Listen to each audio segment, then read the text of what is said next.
to start, okay?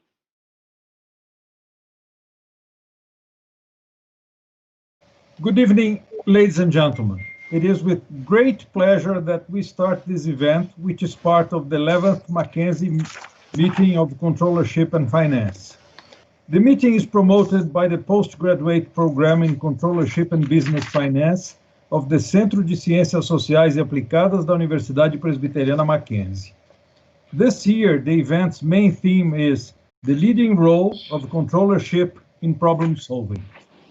Today, we'll have the participation of Professors Carmilla Henry and Lee Flagg, both from Temple University. We are delighted to have you with us tonight.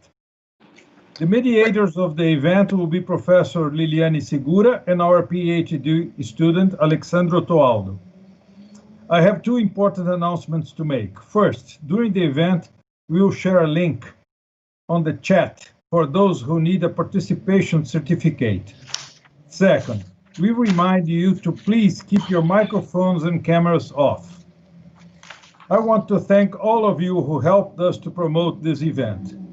We also thank Universidade Presbiteriana Mackenzie, which always supports the dissemination of knowledge. I want to thank our master's and PhD students who assisted in the organization of this event. I also want to thank the professors who will make the presentation and debate tonight. Thank you very much for accepting our invitation. We also thank the professors from other universities and from other countries that are sharing this moment with us tonight. Before giving the floor to Professor Liliane, who will open the event formally, let me introduce her. Professor Liliane Segura was a visiting professor at the University of Salamanca, Spain. She holds a PhD in finance from Mackenzie Presbyterian University, a master's degree in business administration from the University of Sao Paulo, a bachelor's degree in accounting sciences from the University of Sao Paulo. She is also a specialist in entrepreneur's business plan from California State University in Fresno. She is a certified accountant by the International Association of Certified Accountants and Financial Managers. She's a professor and researcher at Mackenzie Presbyterian University and has also taught in several MBAs and in-company courses. She actively participates in national and international research projects with funding by CAPES and international development agencies. She has been researching topics like corporate governance, corporate social responsibility, corporate finance, and corporate accounting. In addition to her academic career, Liliane also has a professional career. She is a partner of Open Book Accounting and Financial Advisory. She has large experience in retail companies' financial and accounting. Professor Liliane, the microphone is all yours. Thank you, Professor. Thank you, Professor Kerr. I'm delighted to represent Professor Claudio Parisi, who is the director of our business school, to start this event, the Encontro Mackenzie Controladoria. In the end of this meeting, we will give you some numbers of this huge event that we are hosting at this past 2 weeks. And I personally negotiated this two professor to come here to talk to us, and I'm sure that we will have a nice talk from them, nice speech from them, and I hope you all enjoy this discussion. Thank you, Professor Kerr, for this opening. Now we invite our PhD students, Alexandro Toaldo, who will also mediate this event.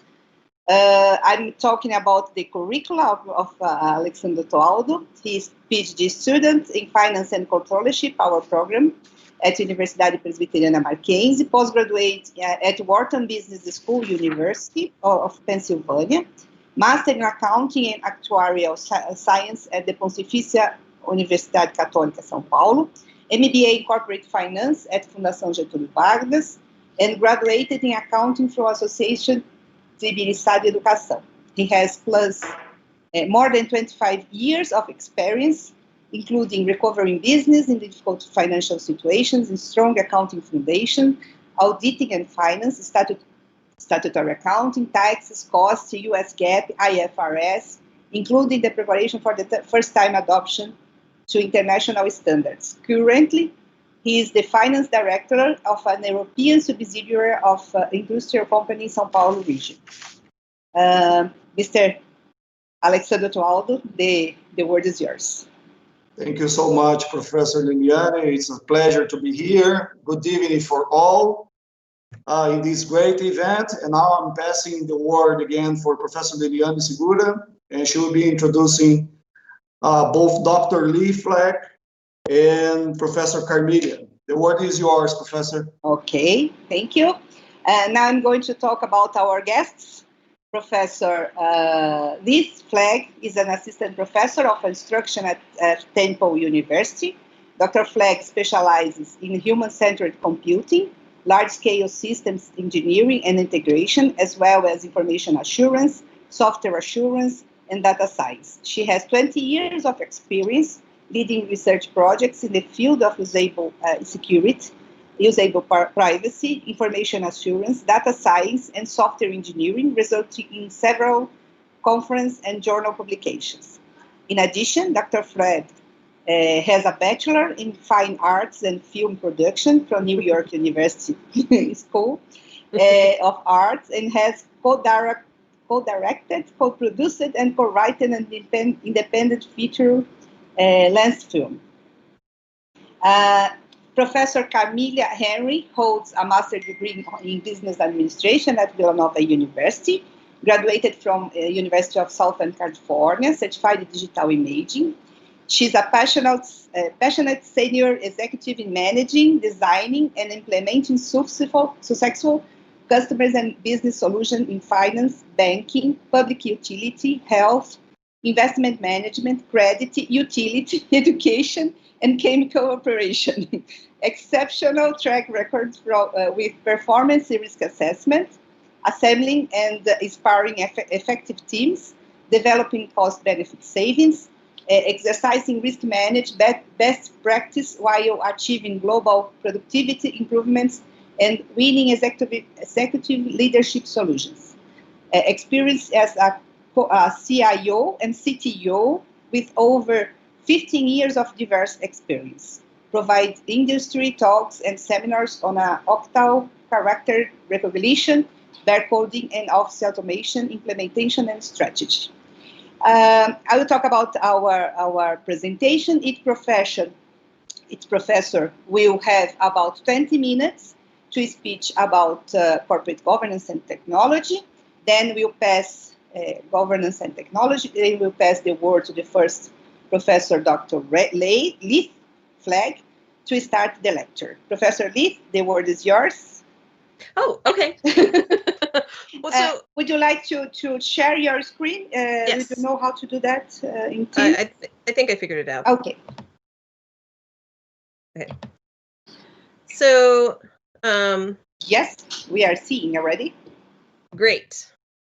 So, Professor Henry Carmelia, she is really the expert on governance. I am more of a CS.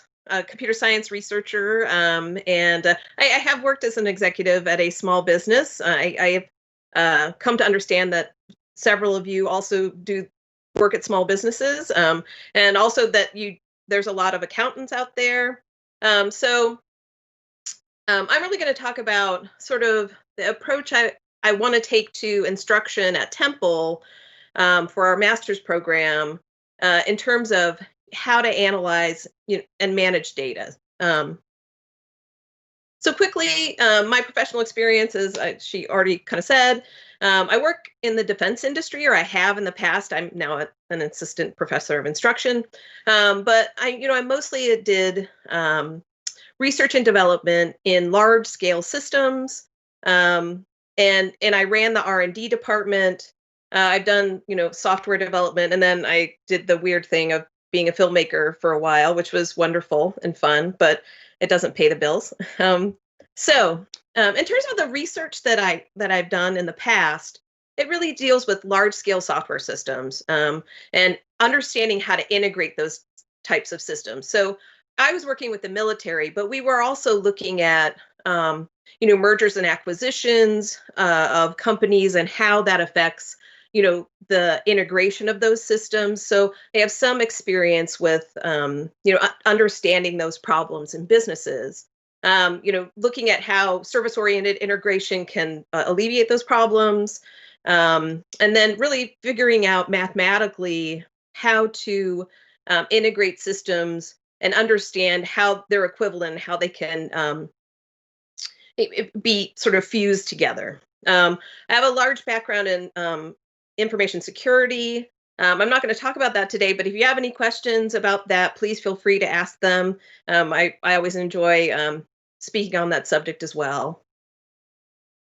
So I was really inspired by my experiences with data analysis. I always found that people knew the exact way to analyze data. They knew all the algorithms, they could use all the tools, but they didn't really know why they were using them, and exactly how to create a study so that you could effectively find patterns in data. And so I was inspired by that because data is everywhere. I mean, so there's so much data out there, and it's such a challenge to every single business and every single study, and everyone can use it. I think it's interesting that there's so many tools now that even personal data, you can if you know how to construct a study, you can analyze the data around you, and it's going to help everyone personally and professionally. It's a crucial asset. It's I think that it provides a competitive advantage in a huge way. I think that that's where most businesses see competitive advantage nowadays. So it's important to be able to analyze all that data you have. So I think everyone needs data analysts. They need good data analysts. And being a data analyst isn't necessarily about being a statistician. It's not about being an AI expert or a machine learning expert. It's really about someone being able to provide insights into data, provide predictions, have some hypotheses about how you want to use that data to better your business, better your findings. And I think the biggest thing is, how do you communicate that data effectively? I think in at least in the area of computer science, and I'd be interested to actually have some questions or have some dialogue about in computer science there tends to be an issue with communication, and I hope that it's different in business. I would love to share information about that. But essentially a data analyst is a storyteller. They explore that data, and they're able to summarize those facts and tell the stakeholders exactly the way that they can, I don't want to say spin it, that's kind of has a negative connotation, but how they can utilize it such that they're going to be able to make the best decisions possible. I think an important factor in all this is, as a data analyst, you need to be able to effectively and correctly use that data. So you don't want to create a story outside the data or make assumptions. You need to use all of that data to tell that story. So as I said, I think that there's a gap.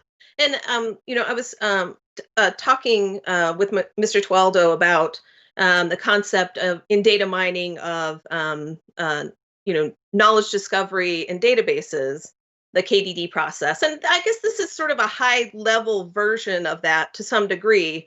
I think that, formulating a good study is not just about analyzing the data, but having an idea of what questions need to be asked, and being able to get from your stakeholders what they want out of the data. And so, it's not only it's not only how you're going to analyze the data or just what tools you're going to use.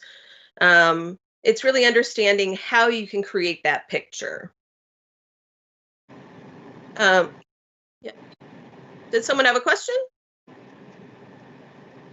Okay. Not yet. Okay, it just the sound changed, so I didn't want to talk over someone. Okay, so in terms of the way I'm approaching, basically being able to help train data analysts is, really talk about, what it's like to be on a team and what a team does. And so, as a data analyst, oops, sorry. So first, you want to be able to talk to your customer and you want to know what it is that your customer needs. So you need to be able to get that information. And that's the goal of your team. That's how you formulate your study.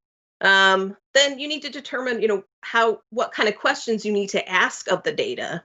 And in turn, then you need to be able to formulate sub-questions. We call these in sort of research studies, measures of effectiveness. And measures of effectiveness are just what are the sub questions you're going to ask to make sure that that's an effective technique, an effective process to answer your questions. Measures of performance are actually, what are your expected outcomes from these questions? And then you need to, formulate a methodology. So, it's not a hit or miss type of analysis. It's, really picking all of the different techniques and algorithmic possibilities in order to, sort of plan that out ahead. So you can have a process where when the analysis starts, you're going to produce the correct results. And then ultimately, I think the biggest issue is communication. So understanding how you utilize, any type of analysis and how you can formulate that study, I think is really important for students to learn. I think it's important because... Professor, may I ask you? Yeah. In all the times that you are implementing some data analysis, some ERP, it's always a struggle between the accountant and the data analyst, because sometimes we don't know exactly what we want to ask, and we don't know exactly how the system works, and then the data analyst also doesn't know about accounting, and sometimes the ERP that would be perfect, that if they were working well, we have bad solutions inside the companies, especially in small companies, because they doesn't understand well how it works. And I would like to know if you experience that in your field, and how does you manage that in the field? Yeah, I think one thing I didn't point out before, and I think this is true of all types of sort of analysis processes or development processes, is you need a multidisciplinary team. So, you need... Yeah, I agree with it, yeah.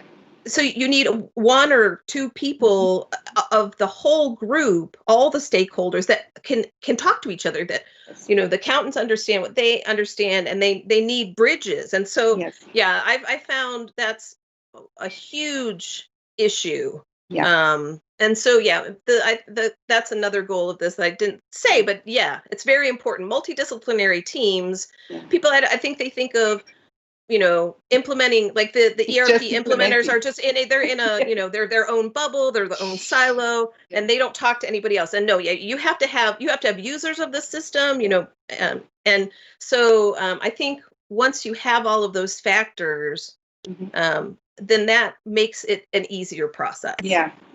That's a great question. Yeah. Yeah, I mean, I think that, I don't want to, you can read all of these questions, but you think, when you think to yourself, I have all this data, but people ask all kinds of sort of strange questions, or they get, the data makes them nervous, or they are aggressive about it, or they really understand that it's an asset, but they don't know how to use it. And so, I think it's really important to be able to speak and translate all those questions. And it's easier to translate them when you have people who understand every part of it. Yeah. Of course, data management, I think is a huge thing in the sense that how are you going to store all this data? And that needs to be authoritative and trustworthy. But typically they're stored in data warehouses, and I think that the most interesting thing is so you have data warehouses, and I think I hope companies understand that all data is big data nowadays. I think that big data is a huge term, and it's analysis that involves enormous amounts of data. And I'm excited to hear Professor Henry talk about governance in big data. That's something that I'm excited to learn about. But typically, that people think of it as this thing sort of out on the internet that's kind of wild and loose, and that it's these huge sets of data. But I think even small businesses have all this data, and it's harder for them to harness it, to utilize it. And I think that we need to get away from the idea of that being something else, and it being a central idea to every company, every organization. This is a great point, Professor, especially when you're talking about like with ERP implementations and how hard is to flexibilize, especially like in Brazil, we have what we call here a tax customization or localization, because it's a different kind of animal in terms of ERP implementation, right? So you got like ERP for FI model, PP model, warehouse management model, so far. Yeah. But when you're going to talk like taxes itself, it's a different animal, especially with where taxes are really restricted. So how to deal with that? And I think this is a great question when you link it governance to ERP. And my following question would be artificial intelligence, data mining, and so far. Yeah. Well, Professor Henry, I mean, she can pipe up, but I feel free to talk about big data and governance. I mean, I would say that that you have to formulate your questions really well, and you have to know, what those sub-questions, what those measures of effectiveness can be. If you're, I mean, anyway. I think that having all this data, you end up having silos of data too, and so I think that's an issue where we need to utilize ways, particularly like things like machine learning, that can really find greater connections between the different types of data. I don't know if I'm answering your question, but I think that big data, I think that whole concept is very daunting, and it'd be nice if it kind of went away and we just thought of it as knowledge discovery, and utilizing, as long as you structure questions well, then you can pull the right data. So did you have input, Carmelia, on governance? Yes. Sure. So, can you hear me okay? Yeah. Yes. Okay. So, yes, and with regards to that and governance and the data, and Professor Lee, you were absolutely accurate with regards to it's all data. All data is information, and it comes in many, many forms. And with regards to how that's stored and how people are managing it, those are the most critical components. We're probably only as great as our weakest link, not to use that cliche for anyone who knows that show, but that's really what the premise is behind that. So yes, definitely, it's all about how the data is architected and it's stored, and the manipulation of the data and how it's used throughout the process of the life cycle of the data. Look at it as a, when I teach young students about data, which is hard for them to grasp, I talk to them about like a debit card, right? And if you take that debit card and you have the life of the debit card, and you're going to go use the debit card to buy something online, and then you're going to go process it, and then maybe you'll go into a store, and maybe you go into, to purchase something with it. Then at that premise, you would say, well, how do you know your data, and how do you know that they processed that transaction correctly, right? The data is also transactional. So hopefully I answer that in a brief way. Yeah, and I'm sure you'll be talking about it more. Okay. Yes. Please go actually, Professor. Yeah, go ahead, Professor Liliani. Please go on. Let the Professor lead the presentation. No, it's okay. Yeah. So, I think that, if we can take the big data out of it and it's all data, I think that, the one benefit of, what big data afforded everyone is the idea that there's speed and efficiency associated with that analysis. But once again, your analysis is only as good as the questions you're asking. And you need to be pulling the right data, and you need to be planning all of your analysis steps. So without that process and that life cycle, you're not going to get the predictions that you want. But certainly big data has helped, and the whole concept around big data analytics certainly has helped people structure their questions better, to uncover and to answer the big questions that they have and utilize their data better. So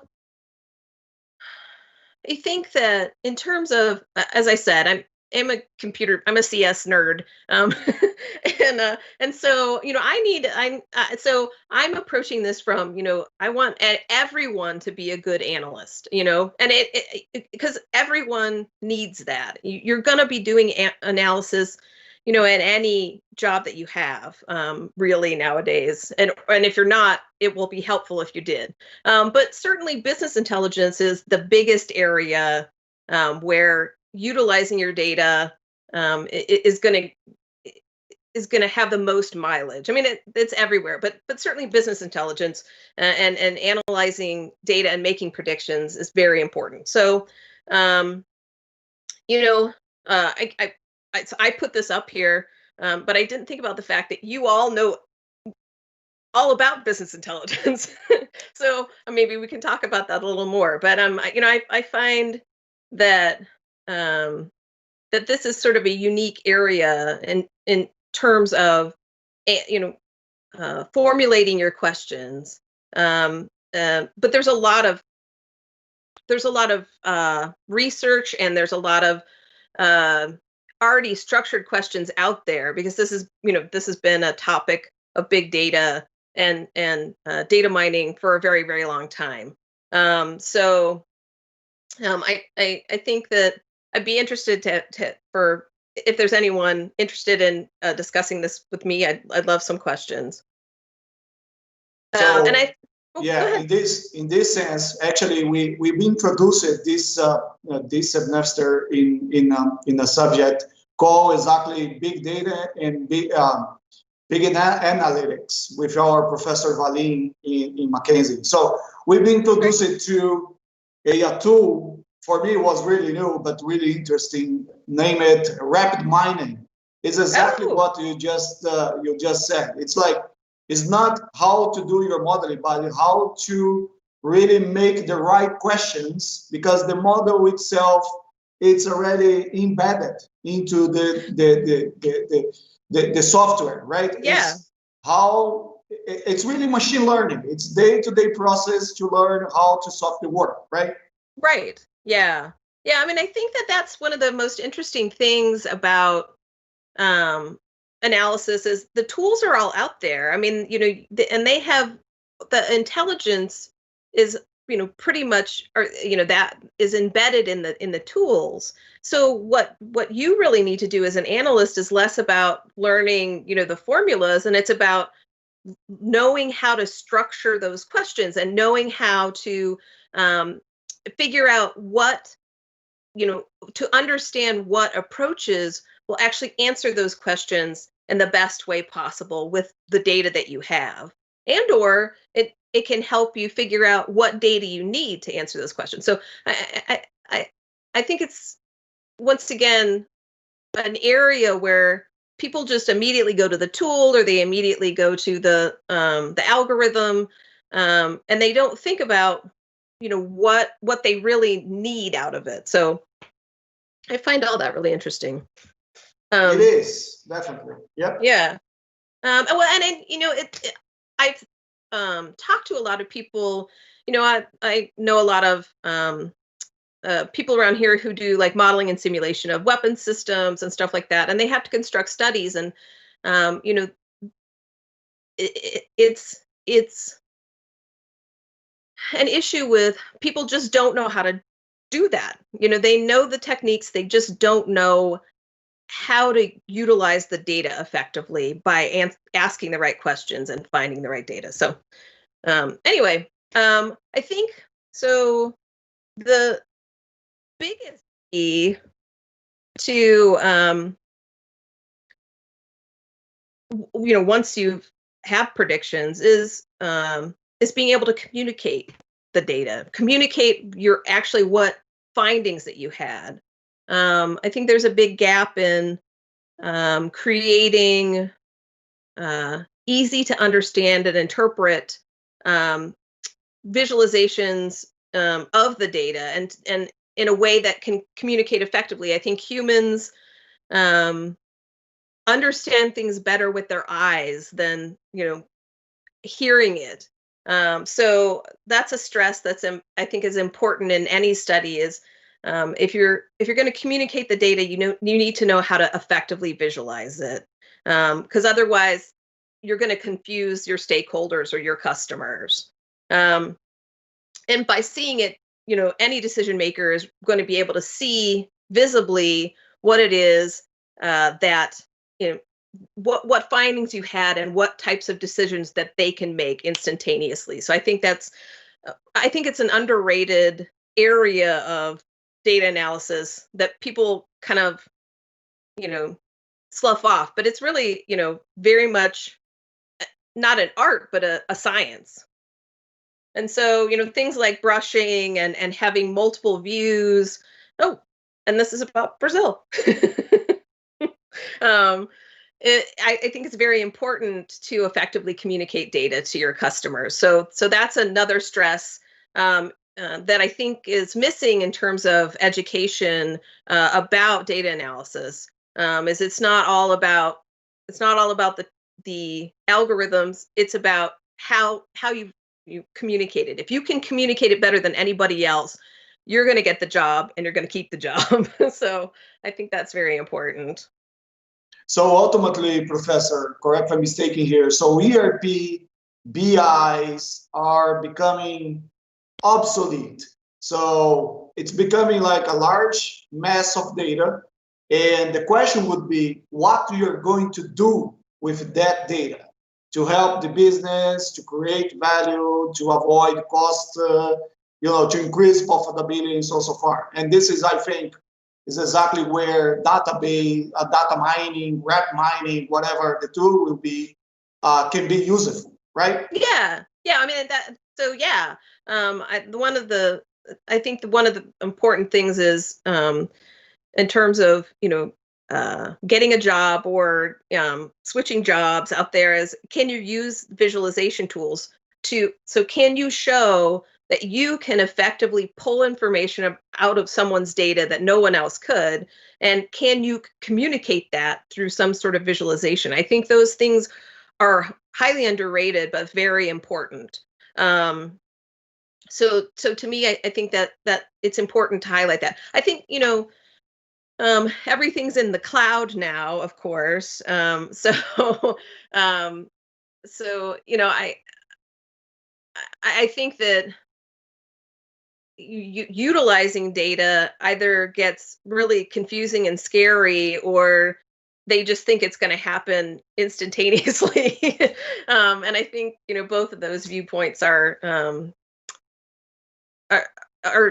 wrong, of course. And that to employ if you can be a great data analyst, to employ a great data analyst, it's going to be a huge competitive advantage to your business, you know, and you can do it in every area. Because, like, you know, you can provide business intelligence, but you can also in accounting, you can find ways to, you know, cost-cutting measures. And so anyone who can effectively analyze and communicate those answers, because, you know, people aren't necessarily going to know even what questions they want to ask. So I think that's an incredible skill. Yeah, what I think by your presentation is that in the past we are worried about how to process the information, because the processing of the information was the great deal that we have in professionals. Today the problem is not the processing the information, because we have tools to do that. Yeah. But the problem is that what is going to output this? What is the information that we can have? And as a professional, an accounting professional, for example, we need to know what do we want from this processing. Right. Yeah.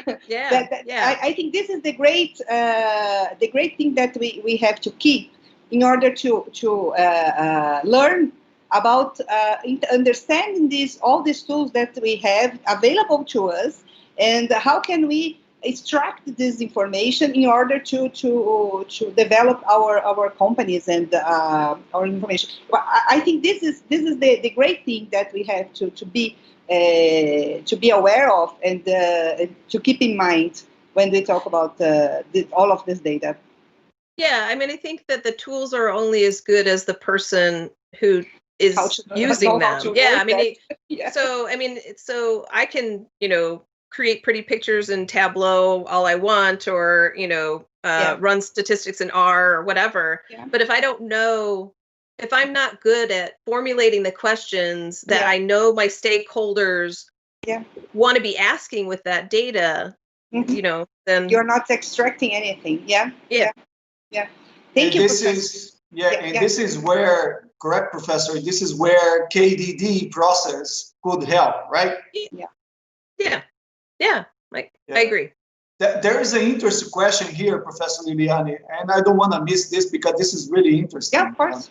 Yeah. So, Professor Lee, it's I don't know if it's a master's student, PhD student, but anyway, it's a great question.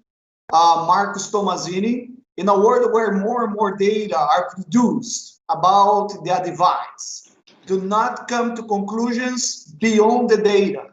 So the question would be, how can we avoid or monitor these situations to mitigate bad conclusions in data analysis? This is really interesting one, right? Yeah.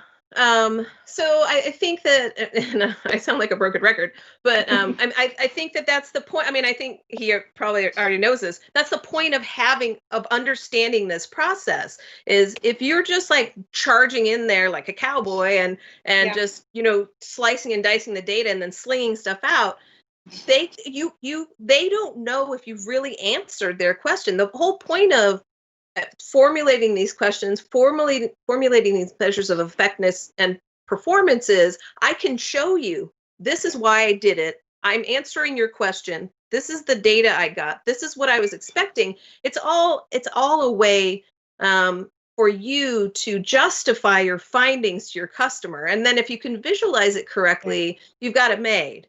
So that the whole process of really understanding how to formulate a study, an analysis activity is going to go. I mean, it's going to be a huge advantage to both you and your customers, because they can justify, I can make this decision because I know exactly why it's the right one. Yeah, perfect. Any more questions, Alessandro? problem? No, this Okay. was a very good one. We Yes. are very good, Professor Liliane. Thank you. Thank you, Lee. It was Thank you wonderful so to talk much. to you until It was this great moment. to talk to you too. Yeah, and I will call Professor Carmine in order to make her presentation. Professor Carmine. Oh, I gotta unshare. Okay. Thank you. There you go. Take it away, Professor Henry. Let me see if I can do this now. Okay. We are not seeing you, Professor Carmine. Okay. Correct.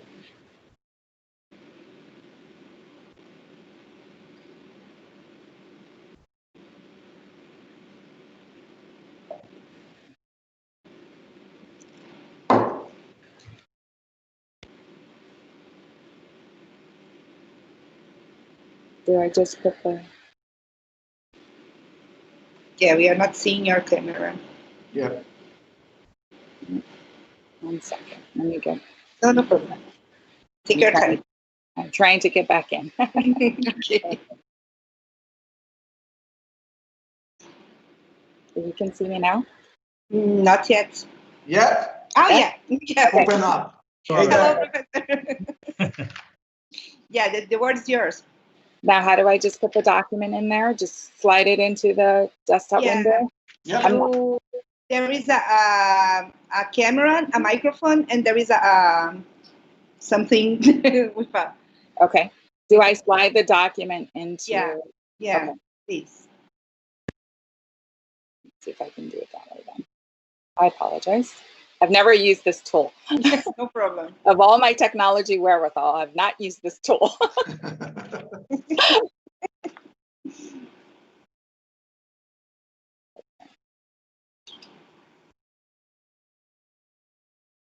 It's look like an arrow to the top. You're gonna see your camera, your speaker icon.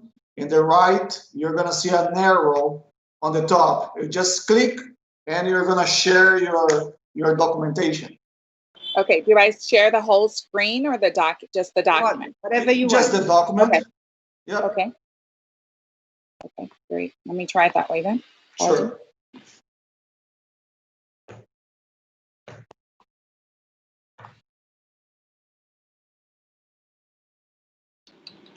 Okay.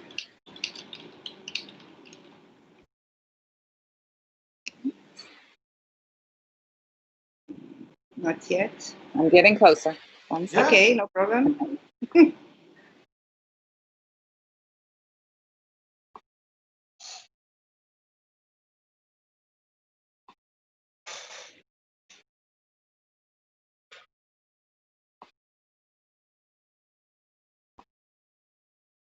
How's that? Are you seeing this? Oh yes. Yes. Okay, yes. perfect. Yeah. Okay, we can begin. Yeah, okay. Small minor technology. Thank you so much for bearing with me and learning this tool. Hi, my name is Cornelia Henry. For those of you who I'm new. I think there is we are not hearing you. Okay. There is something with the microphone. We were hearing, but not Is now. that better? Yes. Yeah. Okay, I'll speak a little louder then. Okay. So I can't see you guys, so that's fine. Okay. So again, my name is Cornelia Henry, and I'm going to talk to you a little bit about the governance around data protection and the risk and compliance components that make up that governance. So with that said, high level, brief introduction, we're going to talk about some risk management, we're going to talk about that data governance, and we're going to talk about how audits and compliance and some of the hot topics of late, okay? This is a little bit of background behind, some of my experience, and the reason why I share this is because it'll make more sense in the end, but to really understand all the aspects of data governance, you really have to have some exposure to both the technology side, I feel personally and professionally, as well as business operations. And you have to be able to marry those two together. And so I've been fortunate enough in my career to be able to do that. And where I managed technology for about 15 plus years, and globally. So I managed it worldwide. So I learned a lot, learned by fire. And then I also was able to take that and move into risk management, where I've actually, having that development and technology background, was able to kind of marry those two together. And the reason why that's important is because if you look over to the right, when we talk about audit, remember when we're going to come through this in my presentation, and I'm going to touch upon audit, and that's one of the reasons why it's important. So what's the real problem with data? Professor Henry, are you changing your presentation, because we are not seeing that? No, I haven't changed it. Okay. Do you see problem? Do you see problem statement? No. I'm just see governance, risk, and compliance. The first slide. Oh. Yeah. I don't know. Okay. Can everyone else see? I think everybody. No. Yeah. Okay. Would you like us to share the presentation, because we received that? Would you like us to share and help you with the presentation? Okay. Sure, that would be great. Thank you. Teodo, would you do that, Teodo? Definitely I can, Professor. Give me just a second. Okay. Just to open up, okay? Okay. And I'm going to exit out of what I'm in then. Okay. Okay. So, and then you want me to stop sharing? Yeah? Okay. Yes? Yeah. Okay. Is that good? Yeah. Okay. Now it's okay. That's interesting that it just displayed. Yeah, sometimes it happens. So I'm not so good. Well, I'm on a MacBook, so I'm not sure if that maybe is presenting it. Yeah, this is the problem of the MacBook. Yeah, they are always late, the presentations. I think this is the problem. I have a backup too, and yeah, this is the problem. Okay, thank you. I'm glad we put it over. That just to all the folks did. Yeah, I'm just in a minute. I'm just saving the presentation right now in my desktop just to make sure if I have the right one. Okay.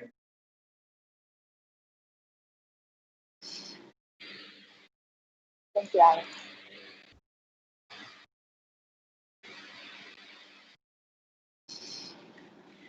There is some noise in your microphone, Professor Henry, that I don't know if this is a microphone or the.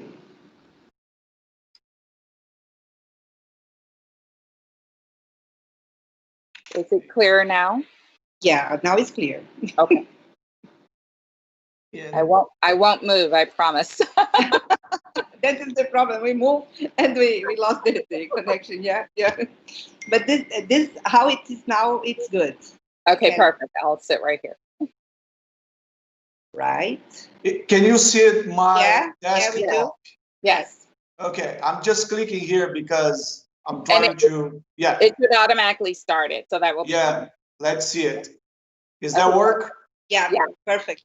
Okay. Tell me, Professor, when I need to switch the presentation, right? Sure. You can go ahead and. Okay. And I kind of went over this agenda already at the high level, what we're going to discuss. Yep. And you can pass that as well.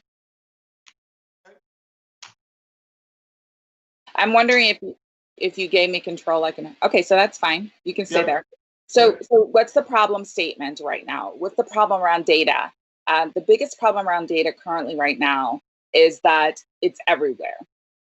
Within Brazil, from what I understand, and speaking with the professors, there's over 20 million companies, and only 1% of them are public type companies. So not all businesses have this corporate type of governance, and that's probably something that's going to be really, really impactful when the laws, which is basically coming and stemming from the GDPR, but the new laws that are stating that have to be in place by next year, August. Go ahead. So data, the biggest other problem is that data is just not stored properly. So we spoke a little bit about that with Professor Lee. And in regards to the data and it not being stored properly, one of the challenges is really the formulation of the data. So it's how the data is formulated. Sometimes that's a challenge because it depends on where the data comes from. What is the source? And again, as we mentioned briefly before, data is information. And so I want everybody to kind of imagine data as information and you being on a highway or a road and you're traveling along and you're just a piece of data, okay, just for argument's sake, we're going to keep it simple, and that you now are processing something, but you're not really sure why. Let's just keep that and let that resonate for a second. You're not sure why. Okay, well, it's because it may not be stored correctly. The other component of that is ownership. The biggest problem around data and manageability is that most people do not own the data. Data either comes in from some other source. If a company acquires another company, that is another area where the data could be misaligned. And then there's also other compromising kind of data components that you may not ever know about. And the biggest thing that we know of late is the issues around data, around personal breaches that have occurred. So that means that the data wasn't secure enough, and yet now you have a breach. You may or may not be aware that around 2015, the year 2015, there was over 270 billion data breaches. 270 billion. Okay, so that's pretty profound. You can get a next slide. So you can imagine, since most companies are in the financial world where a lot of these regulatory criteria are forced and mandated, but in smaller to mid-sized companies, they don't have the wherewithal, they don't have the finances, and they most likely will not have the staff to actually implement what these government and industry regulations that are required. If you're going to have implement any government regulations, they should be done by a qualified entity. What that means is you can hire an external auditing firm that specializes in that specific thing that you're trying to regulate towards. So in the case of some examples I put here are PCI, which stands for Payment Card Industry. SSAE is the traditional SOX testing, level 2. And then ISA 3402 is the international version of that. And HIPAA, what most people probably do know, is that HIPAA is your data, your personal, your private, your confidential, highly secure type of data. You find that level of data in almost everything.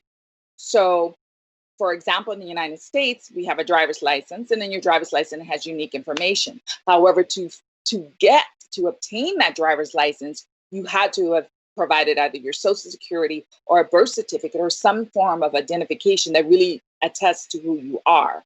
So having said that, think about that for a second. You've provided 2 artifacts of information, which are data, i.e. your birth certificate or your, in our case, social security card, in order to get that one piece of artifact to certify who you are, that you can drive a vehicle. So the only thing that the driving motor vehicle organization needs in the US, and I'm not sure how it is similarly in Brazil, but what they really only need is the driver's license and the number that's associated with the driver's license because it has your picture. So the point I'm trying to make is they put 2 artifacts of information, and now you have those 2 artifacts of information that are stored somewhere. Either it was written on a piece of paper or it was automated and data entered. And therefore now all that data and the link, if you want to combine them together, let's call it a record, is now available to an entity that really didn't need that information. Okay? So now, why is that important? Because in these financial businesses, it's really important. Everybody probably has a debit card. So you think about that. The GDPR, the EUS, the Brazil 13709, all of these are talking about that highly critical data, right? And where is it going to reside? And more importantly, how long does that data stay in the state that that representative took my birth certificate and also took my social security card, right? My other form of ID. And what do they really need that information for? Next slide, please. So small businesses now, as I mentioned before, do not have the beauty of the massive undertaking that a larger firm can do, or that a financial institution that is mandated by the federal and regulatory and government agency. And depending on where you are, for example, in Asia Pacific, the regulatory agencies can literally close down the institution.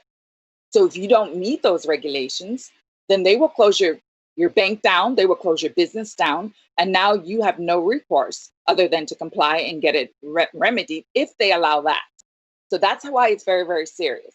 Now, with regards to the small businesses in say, Brazil, and you have, the majority of them being smaller businesses, and this regulation that is mandated that you have to complete by August 21st of next year, this is going to present its own dynamic, because depending on the type of data, which is why I said earlier, the type of data is very, very, very critical. Because if I have your unique identifying number that goes directly to whom you are, and I have access to it unknowingly or purposefully, then therefore now I can manipulate anything that critical data criteria is required to initiate something else that may be personal about you. So this is the underlying premises as to why they're very, very, very concerned, and why they want to make sure that data doesn't sit around forever. So in the US, financial institutions must maintain data records, let's say for 7 years. So from the time of inception to 7 years, that's the law here. Now, if you have a global company, which doesn't affect the small business, but let's say you're a small business and you want to open another company in another country, right? Because you have the capability to do so. Let's just say, maybe it's a franchise, let's call it that.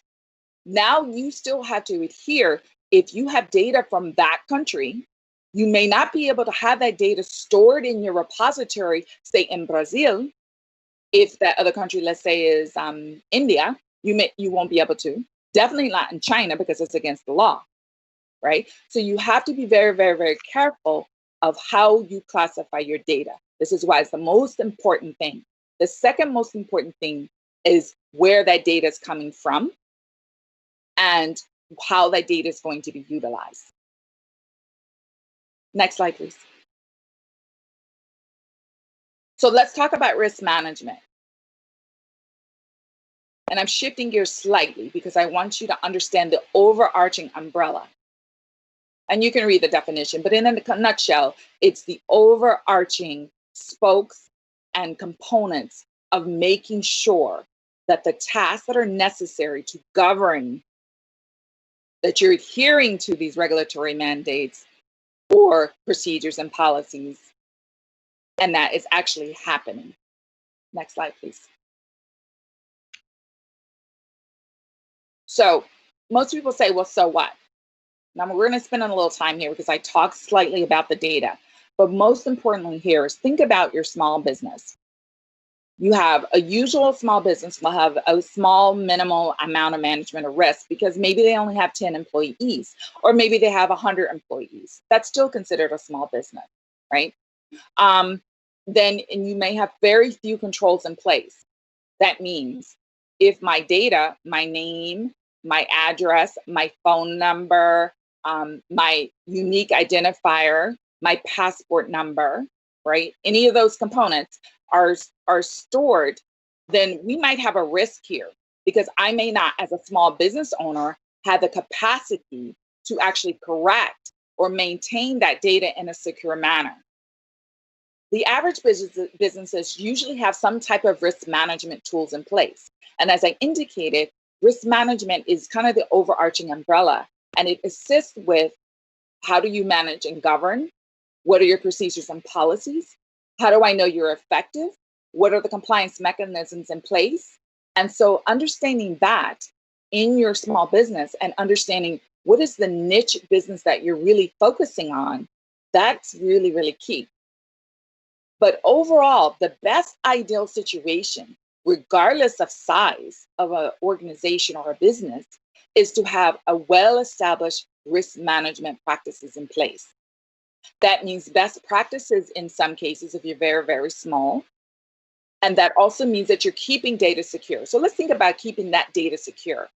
If I give you money and I hand it to you, all right, and you put that money in your pocket or wallet or purse, okay, What exactly, did you count the money? Do you know how much it was? Do you know where it's going? Well, do you care? No, you don't, because it's cash.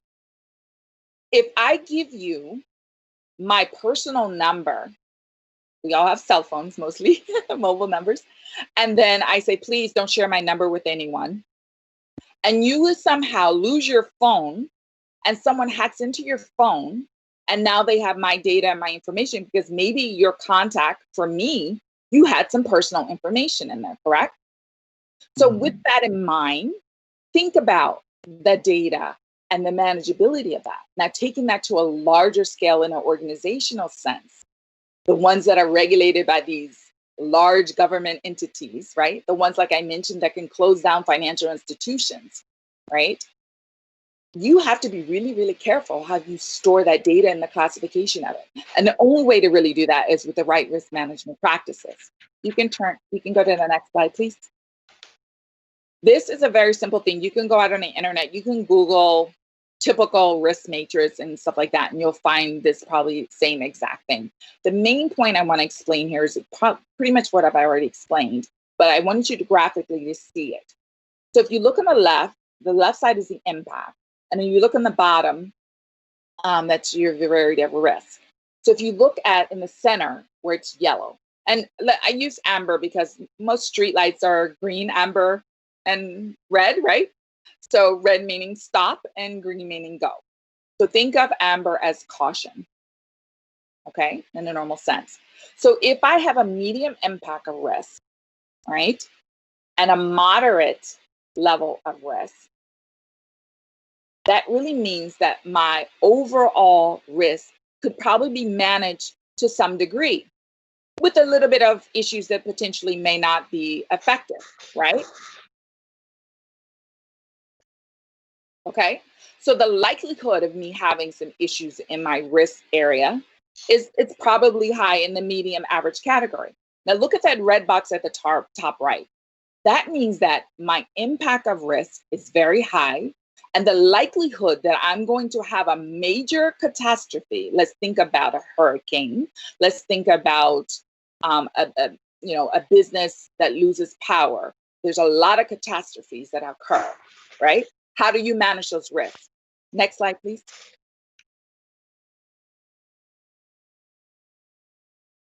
I can take a question if anyone has a question. I have a question. Sure. Yeah, I'm seeing that the PowerPoint that you put, the matrix that you are sharing with us, and I'm trying to understand how the small business can evaluate this minor risk or maximum risk. I'm trying to put this in we have the same problem in Brazil. We are all regulated with this information, and we are now suffering for that because the law is just validated right now about the protected information. And I'm trying to understand how the small and medium business are going to analyze these risks in order to tell, yes, I have a minor risk or I have a maximum risk, so I have to take care of that. I'm trying to understand how they can even understand what is that. Right. So how do you work on that? Sure, absolutely. The main way to determine whether or not you're going to have a risk of exposure of any magnitude or degree is by understanding your own data. So, for example, you can have 20 records of information, and there may not be anything that has personally identifiable content. So what businesses have to do is really look at their own data, look at the processes that they have, the procedures that they have in place, how and when does anything connect, and how they got let's just say it differently. Who are the suppliers who provided them the information? Do they process it in-house, or does it go to a third party, meaning an entity that is outside that just does that particular function for them? So example would be like payments. A lot of companies don't handle the payments in their own business. They give it to someone else who that's all they do. Yeah. So you need to understand your business process. I'm going to say that's step one. Mm-hmm. Step two and understanding and mapping out your business processes, you're going to be able to identify where you may even have weaknesses that you never knew you had. Because Yes. oftentimes we go, aha, I didn't know that happened. Yeah. So, Yeah, I think this is the key. yes. Yeah. So Yeah. walking through your processes is the best way to actually knit that into place. The other thing is you have to look at your entities and what you do and how you process things with regards to, depending on the size of your entity. So how do people come in and out of your building? Do you provide badges to people, or do they use a thumbprint? I mean, are we really in the great technology age and they're doing a thumbprint or a handprint, right? Or an eye scan? That's really way out there. Most people can't afford that. So that's the first thing. So think about that. I'm just going to stick on that one topic because I don't want to go too far and too deep. I'm going to go into the physical security because most people can understand that. And then if there's more questions, I can expand even further. But let's think about physical security. Yeah. You have a badge reader. You come in, you swipe your badge. That means there's a system that you're reading from, that your badge is reading from. That's data. Yeah, thank you. You don't own the badging system. Some security company provides that services for you. So now you have a risk of exposure. Potentially, you could literally be in that moderate risk category because you don't control that. If the security company goes out of business or they don't process all their data properly, then all of a sudden you could have people compromise and come into your business. Let me give you a specific example. This real life actually happened. There was a particular financial institution in the UK, not one I worked at, by the way. And the security guards were dressed in a certain kind of attire. Well, some other people came in dressed very similar to the security guards and relieved the other gentlemen and ladies. And they left and went on their merry way. The ones that were imposters went into and had access to their vault and cleaned out this financial little institution. Oh, good. Yeah. Now, so here's the question. Where is the risk? Where was the risk?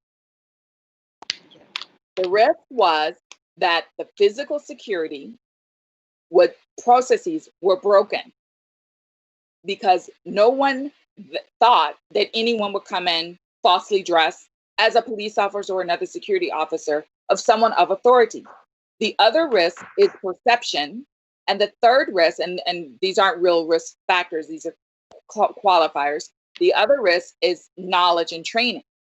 Yes. The lack of knowledge and training, because if the staff were adequately trained, they would have known that there was a process for the proper handoff and they would have followed it and not just assumed that those individuals that came in dressed similarly like them were actually relieving them from their next, hours of work. Yeah. And in addition, the processes would have been established enough that there wouldn't have been an opportunity for them to get the keys to the vault. Yeah. Because the keys were on residence, on premise. So these people were clever. You have to give them that. They were very, very clever. It was all in the news. And it was like nobody could believe it. They walked in, they were dressed just like them. The other gentlemen and ladies went home. They came in, they cleaned out the entire bank, this little tiny bank. So it just goes to show you just something simple like physical security. And trust me, when I say physical security, and I could show you guys, there's like 20 steps. There's a lot to physical security, right? Yeah. And that just gives you one example with a badge reader, right? Another example would be access recertification. Mm-hmm. So if I grant you access, then I should maintain a method that I can validate your access is authenticated and authorized at some periodicity. Meaning, it's not that I give you access and you can have it forever. In fact, I was on a technical call today, and it was interesting. One of the presenters mentioned, and I started chuckling, and they said that basically a person left a company and the company did not remove their access. Okay, remember, this is all digital. The company didn't say deactivate, delete, or remove them. And as a result, this former employee stayed 2 years, actually physically came into the office, 2 years. Did work 2 years. 2 years. If I find the article, I'll send it to you. And Okay, yeah, please. 2 years. And in addition to that, wreaked havoc behind their databases without them even knowing, and caused so much customer reputational damage that this company lost everything. So it goes to show you a little bit of control can go a long way. I always use the 20-80% rule. You put 20% in and you'll get an 80% benefit if you do it right the first time. And if you can't afford to do everything, then what you have to do is figure out what elements of that data is the most critical. And the way I always look at it is, even before I did finance and banking, is I always look at what is the most important thing. If, say, when I used to write application code, right? If I write the code and something falls apart, what's the most important information I need to say? The record, the information I just captured, the thing they swiped in the ATM machine. If the reader, I need to capture that record. I don't want to lose it, because now the transaction is lost, and that means I lost money if that point of sale is not captured. So it's very simple. That's kind of the high level, and hopefully I answered your question. Yeah, thank you. Thank you very much. Very well. Yeah. Okay, next slide. Thank you. So governance, and the reason I wanted to hover on that so that you understand our next component of this risk management is governance. So if you think of a car and you think of the engine, right? A vehicle, it can be a bike, and in a bicycle case, if it's a manual bike, it would be the chain that's on the bike, okay? Something that's going to make it move. So something that gears and makes it happen. Well, the same thing with regards to data. It has to be reliable. So if I give you false data or bad data and you process it based on that bad data, you could financially have some serious problems in your business, right? If you have a debit card and somebody has a transaction, say you're in a retail space and somebody's buying, I don't know, Louis Vuitton, and they wanted to have, they purchase this bag, they're usually $1,500, and then you go off on your merry way, but yet it was a bad credit card or a bad debit card, and you have no way of knowing. You're safe if you have a point of sale machine because of the merchant handshake, because the reliable source of data and the constructs that were in place from a process perspective. However, if in the case you didn't have that, and say you have the little square that people put on their Apple phones, you're very, very small business and you're swiping with that, and for some reason it had a snafu and it wasn't continually working, and now we're going to worry about whether or not your quality of that data and the accuracy of that data. And that's something that you always have to check when you're talking about data governance. And then the most important thing, as I mentioned before, and I'm going to reiterate it because I want you guys to resonate and take this away. It's all about how your data is organized and classified. Yeah. It is probably the most single important thing. And you get that by doing the process evaluation and understanding how all your different processes interrelate. Okay, next slide, please. So people always get these things confused. They hear the words audit and compliance, and I just wanted to kind of demystify this for everyone. Risk management is the umbrella, right? And under risk, you have probably 20 different arguments of types of things that you can evaluate, ranging from the physical security and access administration we just discussed, down to cryptography and anything else, right, of the interpretation of the data. Then you have an embodiment group called audit and compliance. So audit is the group that's going to actually do the evaluation. They're going to come, they're going to test. Most businesses don't have audit staff, but that's just the fact. They don't. Most businesses or entities that have a customer-facing relationships, they leverage someone externally, okay? So the reason why audit is important is because when you have that personal data, you want to make sure that they can follow that process you said you documented, that it's effective, it's consistent, and that it works. And they're going to look at things like, for example, your customer interfacing components and whether or not you have any proprietary information. And that's important. Why? Because if I curate Zulily that is, QVC, if I, or whomever, HSN, if I'm this big retail online giant, I certainly wouldn't want my customer to leave and not purchase from my website. So it's proprietary to my entity, and it's very, very important. So you want the auditors to look at the most important things. Yes, they can look at some of the other low-hanging fruit, but you really want them to look at the most important things. Okay? And then the other thing I want to say is there's governing laws based on countries, state, counties, regions, and they're different. The main thing is that although some of them may have different terms, it really boils down to the same general principle. Can you validate and state what you say is true that you do? Simply put, if you have customers, how do you maintain and make sure that their data is safe, secure, and not out in the open, meaning anyone can have access to it? And from a proprietary perspective, how do you make sure your unique niche market business, right? Or if you have 20 competitors in this business, how do you make sure your stuff, your secret sauce is secure? Because at the end of the day, if your secret sauce isn't secure, and if your customers are out there, not only will you lose the customer databases and information, but you have a liability to deal with it from a legal perspective, as well as you'll lose your business because you won't be able to compete. Next slide, please. So that's why audit is important. Now, compliance, on the other hand, is usually someone internally. And a lot of times in small businesses, I've seen it where it's multiple roles. This person has they wear the HR hat. They wear the validate that the employee's done code of conduct hat. They wear so compliance is making sure that those policies and everything are following the right processes. And again, they usually track based on some type of unique ID. And they like to track things that are very, very important that you basically identify up front.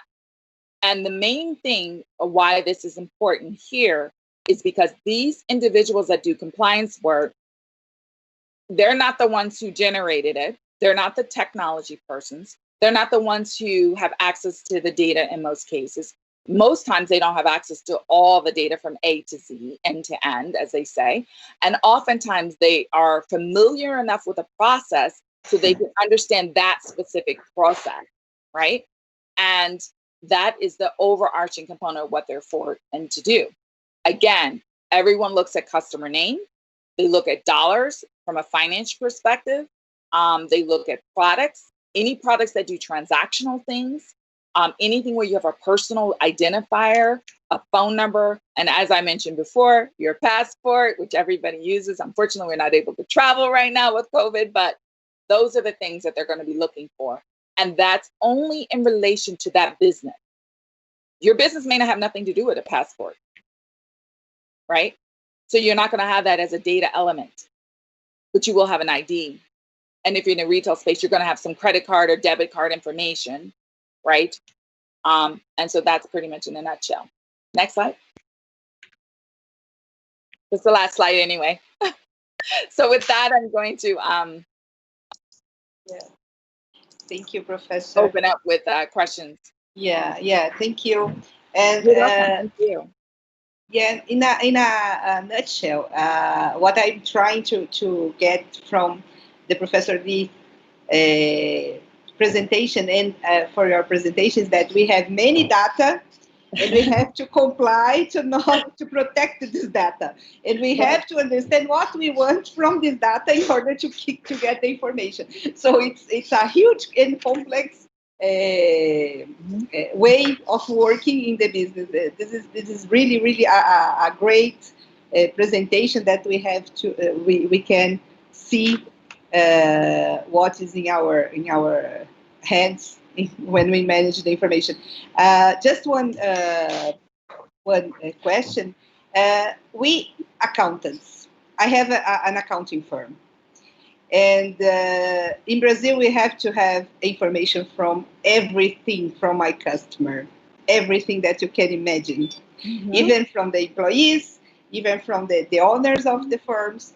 And this is one thing that we are discussing today. And this is really difficult to comply with these information because we have these information and we have to use it in almost all the areas that we are working in the accounting firm. So this is a huge risk because we have all of this information inside the companies, inside our ERP, and then we have to be careful with all this information. Do you work with any accounting firm in United States? Do you face some of these problems? Yes. Oftentimes with accounting firms, they have typically more information than they really needed to have.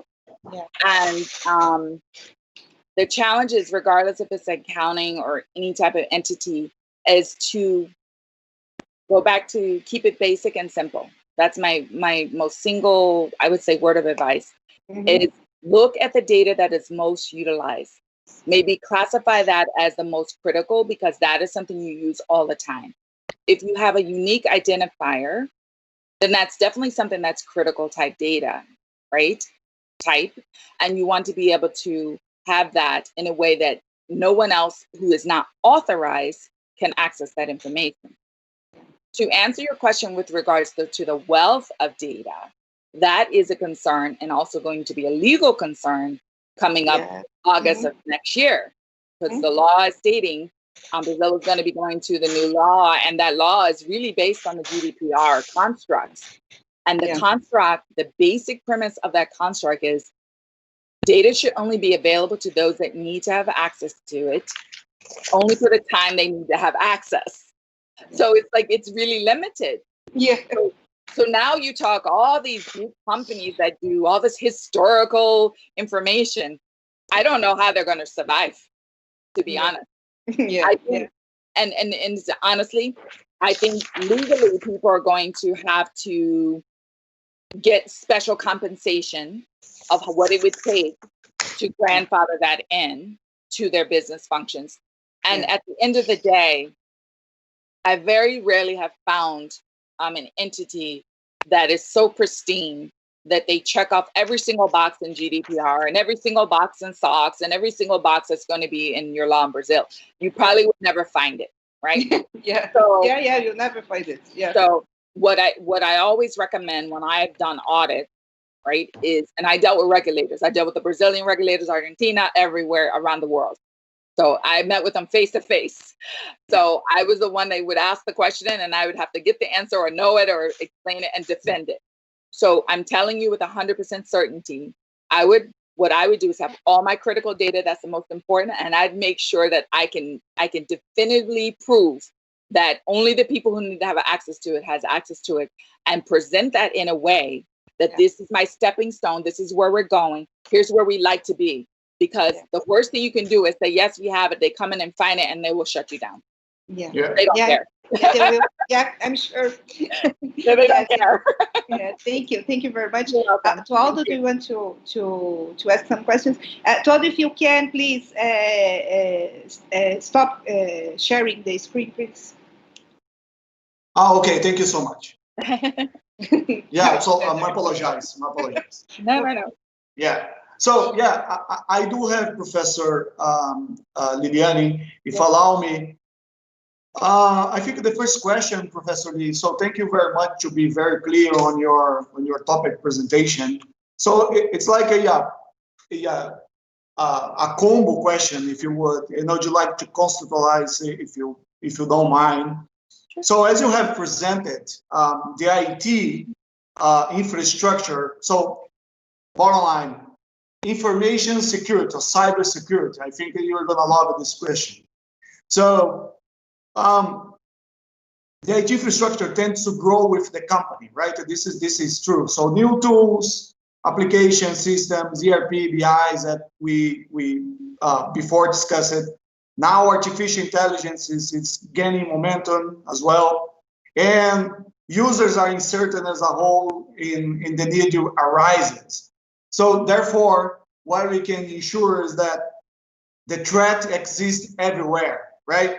So vulnerabilities also rise, usage of obsolete technologies, distributed data centers. There is in South America, another in India, another in China, and so far.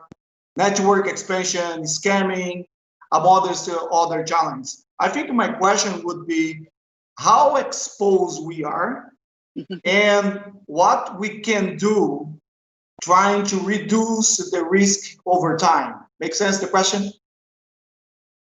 Yeah, and Professor Henry, just jump in too. I think we can both help with this. You're very exposed.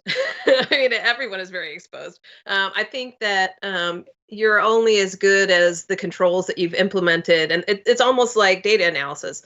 You have to have a process by which you know what your data is, as Professor Henry said, and you have a plan by which you know what questions to ask about it, you know what controls to implement, you know exactly how to measure risk in terms of what you have and where it is. And so I put in the chat that in the defense industry there's a lot of different things we do, but the risk management framework by NIST is a great way. It's a great process by which you can sort of understand all the things you need to do to make sure that you're not exposed both in terms of cybersecurity in terms of that threat, but also as Professor Henry so eloquently talked about, another thing you're exposed to is potentially ruin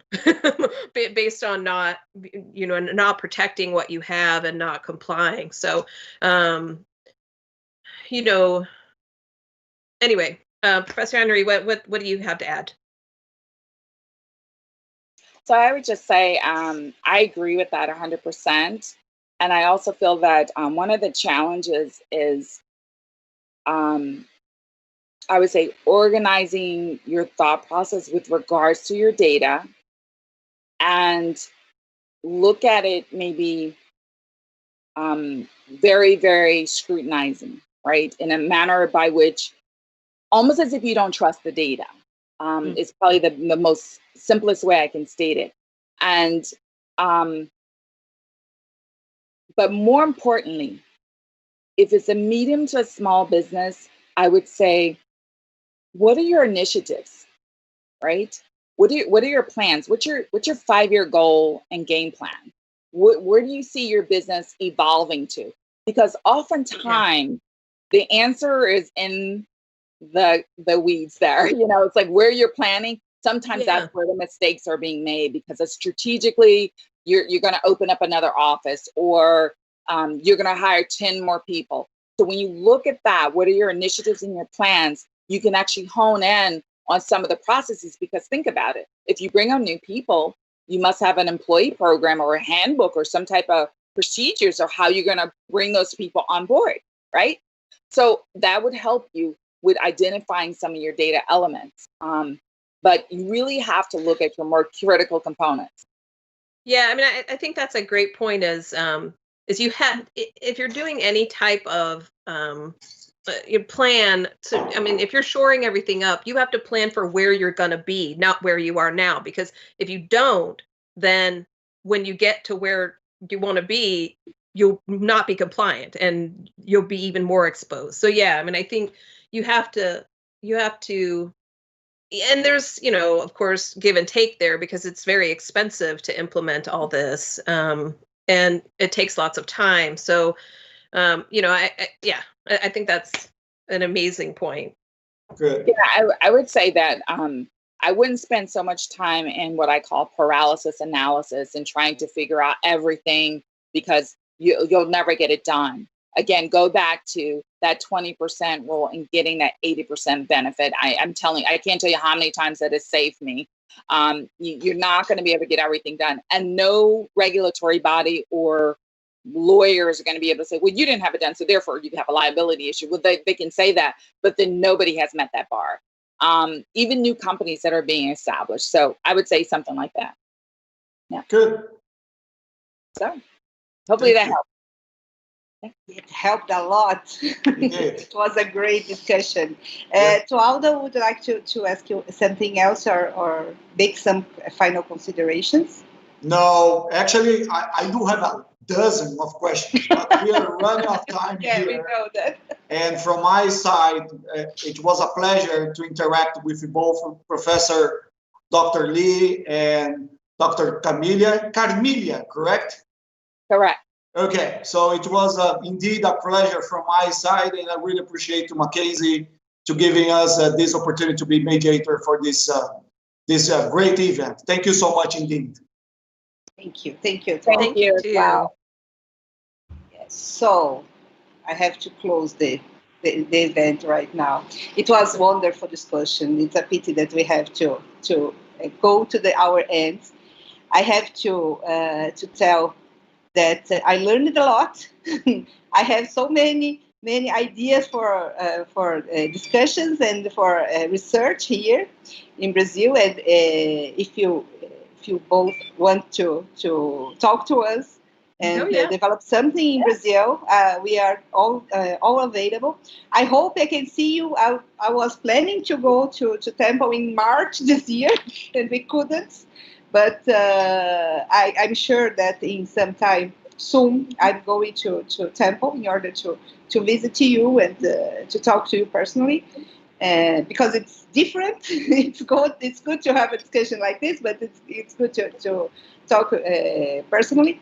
And I really thank you both for this amazing presentation and for this amazing discussion. We are seeing here in the screen our Professor Valim. That is our professor from Big Data in our program. Oh, yay! Valim, if you want to talk to them after that, and we can send you the emails from them, and I'm sure that you both can share some researchers and cooperate with them. I think it's a really good idea. Professor Valim, would you like to talk something? Oh yes, I'd like to congratulate both of them. It was very interesting the lecture, and I'd like to make a comment because you said that about the data, that the data should be reliable, and you have to assure the quality of the data. I think this is one of the greatest challenges when you work with data science, because I've been working with data for over 30 years, and the businessmen are desperate for results. And they are not willing to wait the necessary time to have the quality that sometimes it's not easy to get with when you have a big data. In fact, in my experience, we expend something like 50% of the projects getting the quality of the data, and after that you can think in analyzing data. And something that I've learned during all this time is that you have to present some partial results over the time to the stakeholders, so they get a little bit more satisfied with when they can see that the working is getting closer to the objective. So I think that the pre-processing of the data is one of the most important parts of a data science project. And many times people doesn't give too much importance to this part, and try to teach the techniques and the models. That is much more interesting. It's much more beautiful to work with models and techniques. You're exactly right. You're exactly right. That's very true. That's a huge challenge. But yeah, if you don't pre-process the data correctly, and you're gonna have skewed results. And so, I mean, a lot of this is, one, it's iterative. What you're saying is, you need to produce some smaller results as you work up to a larger finding. I think the introduction of iterative processes into all walks of life has been very helpful because it comforts people, and it helps them understand what they're going to get in the long run. So that is a great point to make, is all that any type of analysis process needs to be sort of iterative and gradual. Yeah, that's right. Okay. Thank you again. Thank you, Professor Valim. And thank you, Professor Carmian. Thank you, Professor Leith. I'm delighted to have this conversation with you. I'm really delighted to do that. I also thank for Professor Dominic Klinger that made it possible to reach these professors, and we could talk at this night with them. Thank you very much. I hope we can have this conversation again and again, and some projects together, some cooperation if you want. And I really hope to see you again. Okay, thank you very much. Absolutely. That would be very excellent. I look forward to it. That would be great. Yeah, thank you for having us. Thank you for having us. Thank you so much for having me. Thank you, Professor Carmen. So it's a great satisfaction that we are in the end of this event, in the 11th Mackenzie meeting of Controllership and Finance, promoted by the postgraduate program in Controllership and Business Finance of the Center of Ciências Sociais e Aplicadas from University Mackenzie. This event main the team leading role of controllership in problem solving. This is the last presentation. This is the last webinar that we have in this event. 7 days of event with international webinars and panels with our PhD candidates and with our controllership and finance executives. It was hard. Our PhD students worked hard. In the first day, a tribute was paid to 27 master's graduates of 2019 and 2020 students from our graduate course, 14 speakers, 5 of whom are international, 7 invited profession, PhD, opening, special participation, and 14 mediators. The organization has a total of 10 students from the master course and PhD candidate from programming controllership and business finance of our business school in Mackenzie. They worked hard, they worked a lot, and I know how they made this happen. I really, really appreciate the work of our master and PhD students. They are, we have to congratulate them because they are hard workers and they are special to us as our students. Transmissions were made by YouTube, Facebook, and Mackenzie TV. Today, we have over 90 participants, professors. We have almost 100 participants in our event for teams, and we are tolerate more than 550 participants for teams in the 7-day of event. So it's a lot of people watching our webinars. Our special thanks to the magnificent rector, Professor Marco Túlio de Castro Vasconcelos, from the University of Mackenzie, the coordinator of post-graduation program Controllership and Business Finance, Professor José Carlos Tiamatsu Yanomari, the director of our business school, Professor Claudio Parisi.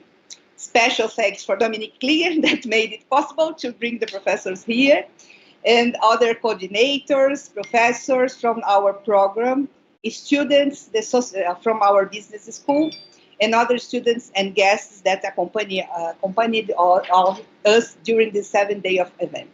We are so thankful to our secretary for the program, Thais, for our program and business school, and to TV Mackenzie, who supported us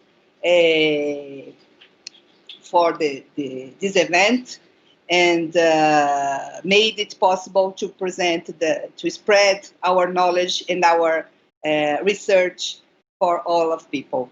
Good evening, everyone, and I hope to see you again in the next event. Thank you very much, and good night. Thank you, Professor. Thank you very much. Thank you. Thank you.